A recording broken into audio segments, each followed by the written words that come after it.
Good morning. मैं doctor Ravindra Kumar Sharma, सहायक आचार्य, व्यवसाय प्रशासन, राजकीय स्नातकोत्तर महाविद्यालय बयाना, बीकॉम थर्ड ईयर के समस्त छात्र एवं छात्राओं। आज मैं आपको व्यवसाय प्रशासन विषय का पेपर फर्स्ट क्रियात्मक प्रबंध का टॉपिक वित्तीय प्रबंध कार्य एवं भूमिका भाग सेकंड, अर्थात इससे पहले टॉपिक में हमने वित्तीय प्रबंध अर्थ कार्य एवं भूमिका बताई थी। इसी के में लगातार रूप से भाग सेकंड में हम वित्तीय प्रबंध का महत्व या वित्तीय कार्य और वित्त प्रबंधक की भूमिका एवं स्थिति का अध्ययन हम करेंगे, जो कि महाराजा सूरजमल विश्वविद्यालय भरतपुर के सिलेबस के अनुसार है। तो हम उसमें देखते हैं वित्तीय प्रबंध का वित्तीय कार्य या वित्तीय प्रबंध का महत्व क्या है। ये हमने निम्नांकित बिंदुओं के द्वारा आपको ई कंटेंट के माध्यम से समझाने का प्रयास कर रहे हैं। पहला, जैसे हम इसमें वित्तीय कार्य या प्रबंध का महत्व को देखें तो वित्त को व्यवसाय का जीवन रक्त कहा जाता है। कुछ इसे व्यवसाय रूपी गाड़ी के पहियों की चिकनाई के रूप में मानते हैं, जो उसे गति प्रदान करते हैं। कुछ लोग वित्त को व्यवसाय रूपी शरीर की आत्मा मानते हैं। ऐसे में वित्तीय कार्य या प्रबंध की महत्ता स्वतः स्पष्ट हो जाती है। कुशल वित्तीय प्रबंध के बिना व्यवसाय रूपी शरीर इंजन कभी अपने स्वाभाविक रूप में कार्य नहीं कर सकता। अतः इसका महत्व केवल व्यवसाय संस्थाओं के लिए ही नहीं है, इसका महत्व विनियोजकों, वित्तीय विश्लेषकों तथा अर्थव्यवस्था के लिए भी है। तो हमने इसको पहला इसका महत्व का बिंदु है संस्था की सफलता का आधार। वित्तीय प्रबंध संपूर्ण संस्था की सफलता का आधार है। इसके बिना संपूर्ण संस्था की सफलता ही नहीं बल्कि उसका अस्तित्व ही खतरे में पड़ जाता है। किसी भी संस्था की सफलता यहाँ तक कि उसका अस्तित्व, उसका उत्पादन स्तर बनाए रखने तथा स्थायी कार्यशील पूंजी विनियोजित करने की क्षमता एवं इच्छा बहुत बड़ी सीमा तक उस संस्था की भूतकालीन एवं वर्तमान नीतियों से निर्धारित होती है। कहने का तात्पर्य यह है कि कुशल वित्तीय प्रबंध संपूर्ण संस्था के अस्तित्व को सुरक्षित बनाए रखता है और उसकी सफलता में योगदान देता है। दूसरा इसका बिंदु है पूंजी संरचना के निर्धारण में सहायक। कुशल वित्तीय प्रबंध ही संस्था की पूंजी संरचना या पूंजी के कलेवर के निर्धारण में भी सहायक होता है। पूंजी संरचना से तात्पर्य पूंजी के विभिन्न स्रोतों तथा प्रतिभूतियों के अनुपात को निर्धारित करना है। प्रभावकारी वित्तीय प्रबंध विभिन्न पूंजी स्रोतों यथा जैसे समता, पूर्वाधिकार अंश, ऋण पत्र, ऋण सार्वजनिक जमाएं आदि के अनुपात को समुचित रूप से निर्धारित करता है। तीसरा इसका बिंदु है मितव्ययितापूर्ण वित्त की प्राप्ति। कुशल वित्तीय प्रबंध संस्था के लिए मितव्ययितापूर्ण तरीकों से वित्त प्राप्त कर सकते हैं। सामान्यतः संस्थाएं अंशों, ऋण पत्रों, ऋणों, सार्वजनिक जमाओं, विदेशी ऋणों आदि से आवश्यक वित्त प्राप्त करती हैं, किंतु प्रत्येक स्रोत का सदैव उपयोग नहीं किया जा सकता है। वित्तीय प्रबंध उन स्रोतों को निर्धारित करता है जिनसे किसी समय विशेष पर अपेक्षाकृत मितव्ययिता से वित्त प्राप्त किया जा सके। चौथा इसका वित्तीय प्रबंध का महत्व कार्य है कोषों का अनुकूलतम उपयोग। कुशल वित्तीय प्रबंध कोषों, वित्तीय संसाधनों के अनुकूलतम आवंटन एवं उपयोग पर बल देता है। इससे संस्था के कोषों का नियोजित रूप से उपयोग करना संभव होता है। इसके अभाव में संस्था के कोषों का उपयोग अनियोजित ढंग से गैर प्राथमिकता वाले क्षेत्रों में हो सकता है। परिणाम स्वरूप संस्था में लाभदायी कार्य रुक जाते हैं और संस्था के अस्तित्व को ही खतरा उत्पन्न हो सकता है। अगला बिंदु है इसमें प्रभावकारी तरलता व्यवस्था। अच्छा वित्तीय प्रबंधन संस्था में तरलता की प्रभावकारी व्यवस्था करने में सक्षम है।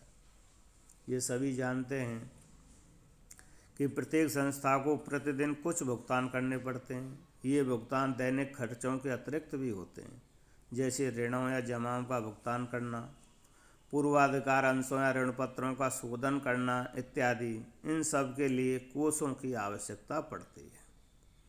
अतः वित्तीय प्रबंधन संस्था में आवश्यकता अनुसार तरलता बनाए रखकर संस्था की ख्याति के निर्माण में योगदान देता है। अगला इसका बिंदु है छठवां अनियमितताओं पर रोक। वित्तीय प्रबंधन संस्था में अनेक विधियों से वित्तीय नियमितता बनाए रखने में योगदान देता है। वित्तीय नियोजन, बजट, लेखांकन, अंकेक्षण, आंतरिक जांच आदि के माध्यम से संस्था में होने वाली अनियमितताओं को रोका जा सकता है। अगला है इसका बिंदु पूंजी निर्माण में योगदान।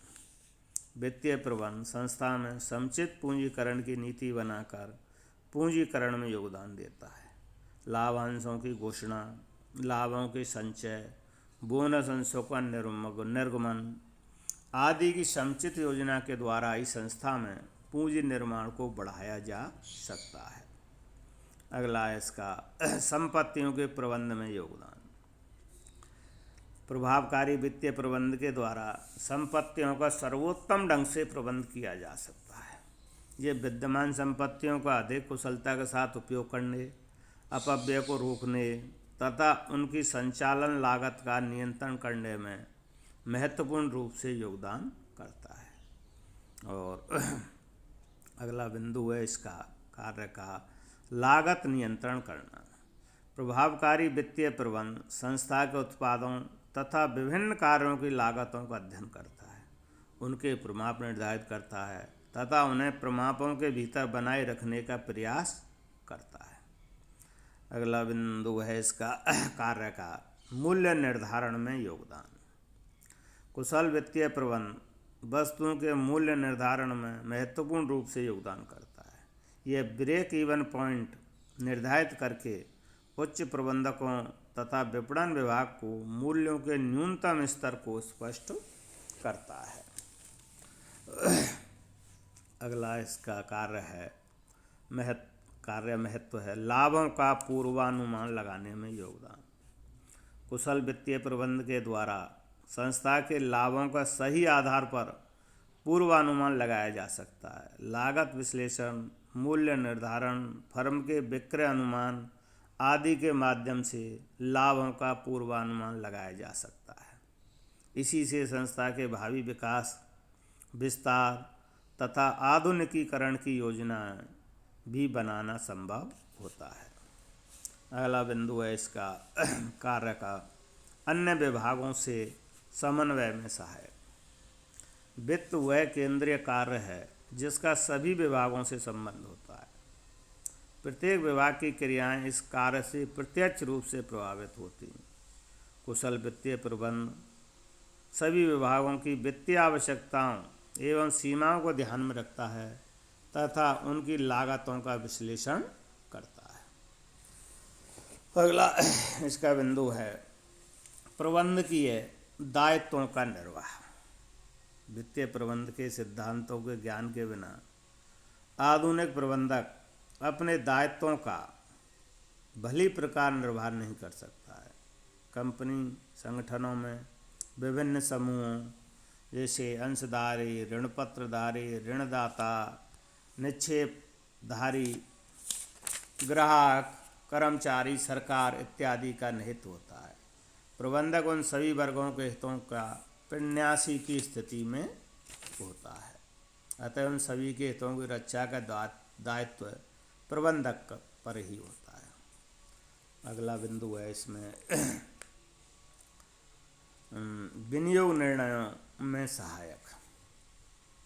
वित्तीय प्रबंध व्यावसायिक संस्थाओं को ही नहीं, प्रत्येक विनियोजक को भी विनियोग निर्णय में सहायता करता है। संस्थाएं अनेक परियोजना प्रतिवेदन तैयार करती हैं, उनका मूल्यांकन करके ही विनियोग का निर्णय किया जाता है।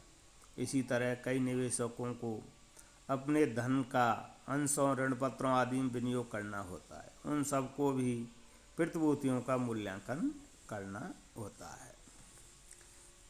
इस तरह से इन सब का मूल्यांकन कर विनियोग निर्णय करने में वित्तीय प्रबंध तकनीकों तथा इनसे प्राप्त सूचनाओं का बहुत अधिक योगदान होता है। और अगला बिंदु है इसका वित्तीय संस्थाओं का कुशल संचालन। सार्वजनिक क्षेत्र में अनेक वित्तीय संस्थाएं IDBI, IFCI, ICCI आदि हैं। निजी क्षेत्र में भी कई वित्तीय एवं लीजिंग कंपनियां हैं। इसी प्रकार कई बैंक भी हैं। ये सभी दीर्घकालीन अल्पकालीन मांग पर ऋणों की व्यवस्था करते हैं। बिलों, हुंडियों आदि को बट्टे पर बनाती हैं। इसी प्रकार लीजिंग कंपनियां पट्टे पर संपत्तियां उपलब्ध करती हैं। इन सबको प्रत्येक प्रस्ताव का विश्लेषण एवं मूल्यांकन करना होता है। अतः वित्तीय प्रबंध की सेवाओं तथा तकनीकों को बिना इनका कार्य नहीं चल सकता है। इस तरह से वित्तीय प्रबंध के कार्य या वित्तीय प्रबंध का महत्व हमने समझाया है। आगे इसी टॉपिक में है वित्त प्रबंधक की भूमिका एवं स्थिति। वित्त प्रबंधक वित्त विभाग का मुखिया होता है, अतः उसकी अनेक कार्यों में महत्वपूर्ण भूमिका होती है। यह उसके कार्यों को देखकर समझी जा सकती है, किंतु वित्त प्रबंधक की संपूर्ण संस्था में महत्वपूर्ण भूमिका एवं स्थिति होती है। ये हमने निम्नांकित बिंदुओं के द्वारा समझाया है, जिसमें पहला है उच्च स्तरीय प्रबंधक या रेखीय अधिकारी। वित्त प्रबंधक संस्था के उच्च प्रबंधकों की टीम का सदस्य होता है तथा संस्था अध्यक्ष से प्रत्यक्ष रूप से संबद्ध होता है। वह वित्त विभाग में रेखीय अधिकारी की भूमिका निभाता है। अतः वित्त विभाग के नियोजन, संगठन, निर्देशन एवं नियोजन के लिए उत्तरदायी होता है। और दूसरा है इसका वित्त प्रबंधक भूमिका एवं स्थिति में विशेषज्ञ अधिकारी। वित्त प्रबंधक रेखीय अधिकारी के साथ साथ विशेषज्ञ अधिकारी स्टाफ ऑफिसर की भूमिका भी निभाता है। इस भूमिका में उसे उच्च प्रबंधकों को वित्तीय मामलों से संबंधित नीतियों के निर्माण में परामर्श देना होता है। अतः वह पूंजी संरचना, निर्माण, लाभांश घोषणा, बोनस अंशों के निर्गमन, पूंजी निवेश निर्णय आदि में परामर्श देता है। और तीसरा है इसका विभागीय कार्यों का निष्पादन। वित्त प्रबंधक वित्त विभाग का प्रमुख होता है, अतः वह अपने विभाग के परिचालक कार्यों के निष्पादन में भी महत्वपूर्ण भूमिका निभाता है। चौथा है इसकी स्थिति एवं भूमिका का समन्वयकर्ता। वित्त प्रबंधक अपने विभाग में समन्वयकर्ता की भूमिका भी निभाता है। वह अपने उच्च प्रबंधकों साथ ही नहीं, अपने अधीनस्थों के बीच भी समन्वय स्थापित करने का कार्य करता है। उसे अपने समकक्ष या अन्य विभागाध्यक्षों यथा उत्पादन, विपणन, सेवा वर्गीय विभाग के प्रबंधकों से भी समन्वय करना होता है। और अगला पांचवा है इसका भूमिका में संस्था का कुबेर अथवा भामाशाह। वित्त प्रबंधक संस्था के कुबेर या भामाशाह की भूमिका भी निभाता है। यह संस्था के लिए आवश्यक कोषों की प्राप्ति के लिए यथा समय प्रभावी नियोजन ही नहीं करता है, बल्कि उनकी प्राप्ति के लिए आवश्यक कदम भी उठाता है। और अगला है कोषों का अभिरक्षक। वित्त प्रबंधक संस्था के कोषों के अभिरक्षक कस्टोडियन की भूमिका भी निभाता है। ये कोषों को लाभकारी कार्यों एवं योजनाओं के लिए आवंटित एवं निवेश करने में महत्वपूर्ण भूमिका निभाता है। वह निवेश की प्रभावशीलता एवं मितव्ययता को भी ध्यान में रखता है। और अगली स्थिति एवं इसकी भूमिका में है वित्तीय सलाहकार। वित्त प्रबंधक वित्तीय सलाहकार की भूमिका भी निभाता है। चूँकि वित्त एक ऐसा क्षेत्र है जो सभी विभागों में विद्यमान होता है, अतः विपणन, उत्पादन, सेवी वर्गीय, शोध एवं विकास आदि सभी में वित्त की कोई न कोई समस्या होती है। इन सभी में वित्तीय निर्णय लेने भी पड़ते हैं। अतः ये वित्तीय सलाहकार की भूमिका निभाता है और उनको सलाह देता है। अगला है इसकी स्थिति वित्त प्रबंधक निवेशकों का अभिभावक। वित्त प्रबंधक निवेशकों के हितों का अभिभावक होता है। वह संस्था में रहकर भी निवेशकों के हितों पर विचार करता है। वह उनकी संपदा, पूंजी तथा स्वतंत्र संचय में अभिवृद्धि करने की सोचता रहता है। इस हेतु बोनस अंशों तथा अधिकार अंशों की यथा समय घोषणा हेतु संचालकों को आवश्यक सुझाव देता है। और अगला है इसमें कर्मचारियों का प्रतिनिधि। वित्त प्रबंधक संस्था के कर्मचारियों के प्रतिनिधि की भूमिका भी निभाता है। वह उनकी वेतन वृद्धि, बोनस, समूह बीमा, आवास, परिवहन एवं अनुषंगी लाभों तथा कल्याणकारी कार्यों, सेवानिवृत्ति लाभों आदि की योजनाओं को उच्च प्रबंधकों के समक्ष सकारात्मक रूप में प्रस्तुत करके उनके सच्चे प्रतिनिधि की भूमिका निभाता है। और अगला और अंतिम है इसका सरकारी प्रतिनिधि। वित्त प्रबंधक सरकारी प्रतिनिधि की भूमिका भी निभाता है। कभी उसे यह भूमिका निभानी पड़ती है तो कभी वह स्वेच्छा से भी निभाता है। वह सरकारी नियमों एवं प्रक्रियाओं का ईमानदारी से पालन करके सरकार के सच्चे प्रतिनिधि की भूमिका का निर्वाह करता है। वह आवश्यक प्रतिवेदनों, विवरणों, कर विवरणियों, मांगी गई सूचनाओं को यथार्थ रूप में भेजकर सरकार एवं देश की महत्वपूर्ण सेवा करता है। इस तरह से हमने इन विभिन्न 10 बिंदुओं के माध्यम से वित्त प्रबंधक की किसी भी संस्था में उसकी भूमिका एवं उसकी पोजीशन, स्थिति को हमने आपको ई कंटेंट के माध्यम से समझाया है। तो आज हमने आपको इस टॉपिक के भाग सेकंड में